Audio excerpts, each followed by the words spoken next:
আসসালামু আলাইকুম। আজকে আপনাদেরকে আ এই বিষয়ে কথা বলবো যে আসলে ওমানের বিষয় যদি খুলে আপনারা কি আসবেন, কি আসবেন না? এই বিষয়ে কথা বলবো আপনাদের সামনে। আসলে আপনারা জানেন মধ্যপ্রাচ্যের দেশ ওমান। আ এর অর্থনীতি অনেক ভালো। কিন্তু আসলে যারা ওমানে এসেছে ১ম থেকে তারা জানে ওমানের পরিস্থিতি কেমন, ওমানের কাজের চাহিদা কেমন। এখানে কাজের আপনার যে সংকটটা এটা লেগেই থাকে ভাই। ওমানে কাজের সংকটটা লেগেই থাকে। আমি দীর্ঘ অনেক বছর যাবত এই দেশে আছি।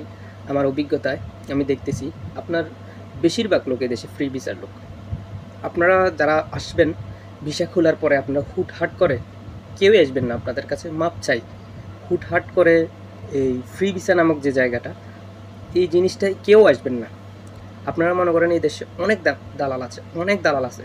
যারা মনে করেন নিজে পর্যন্ত কাজ পায় না, নিজে পর্যন্ত কাজ করে না, তারাও লোক নিয়ে আসে বাংলাদেশ থেকে। চিন্তা করেন জিনিসটা কতটুকু মানে মারাত্মক। তারা নিজেরাই কাজ করতে পারে না, তারা বাংলাদেশ থেকে লোক নিয়ে আসে। অনেকেই আছে। আর কাজের ভাই এদেশে কাজের সংকট আপনার সে ১ম থেকেই কাজের সংকট আছে। তবে কাজ জানা থাকতে হবে আপনাদেরকে। কাজ জানা থাকলে তাহলে আপনি এই দেশে সারভাইভ করে যেতে পারবেন। যদি কাজ জানা না থাকলে তো পুরাই বিপদ। আর ফ্রি ভিসা নামক যে জিনিসটা আছে আপনারা চাইবেন ভাই ওটাতে এড়িয়ে চলতে। আর হুটহাট করে কেউ আসবেন না ওমানে, যদিও ভিসা খুলেও যদি কোম্পানির ভিসা, দোকানের ভিসা আপনারা খোঁজ খবর নিবেন। যদি ভালো কোনো কোম্পানি পান, ভালো কোনো দোকানপাটে পান ভিসা, যে মাসে মাসে স্যালারি দিয়ে দিবে, যাওয়ার টিকিট, আসার টিকিট, ভিসা লাগিয়ে দেবে। হুম, এই দেশে এটা খুব বেশি সমস্যা হইতেছে বাংলাদেশিদের জন্য, বিশেষ করে বাংলাদেশিদের জন্য।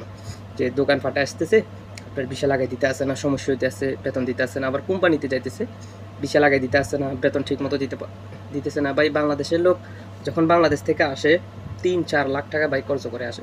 এখন আপনি যদি এই দেশে এসে ৩-৪ মাসের বেতন যদি না পান, তাহলে আপনি কী করবেন?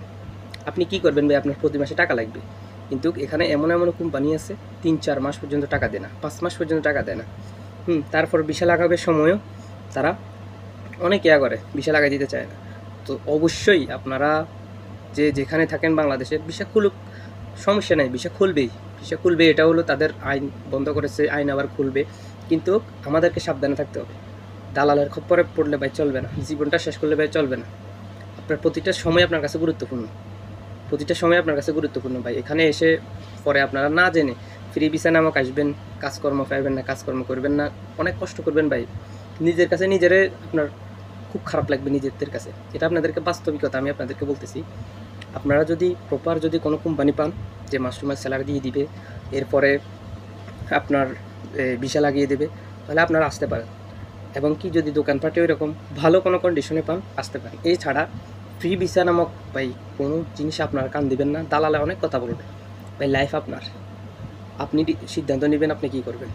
তো এই জন্য বলতেছি ভিসা খুলুন, আপনারা আসিয়েন। তবে ভাই জেনে শুনে, আপনাদেরকে আমি কোনো দিনও বলবো না ভাই আপনারা আসেন। আপনারা আমাকে বলতে পারবেন, বলবেন যে ভাই আপনি এখানে কী বলতেছেন, ওমানে তো সবাই যাইতেছে বা আসতেছে, সবাই আসতেছে, কিন্তু আপনিও আসেন। তবে ভাই ফ্রি ভিসা আসে নিজের জীবনটাকে নষ্ট করবেন না, আমি এই কথা বলে দিতেছি আপনাদেরকে। পরে আফসোস করবেন ভাই, আমার কথা ইয়া করবেন।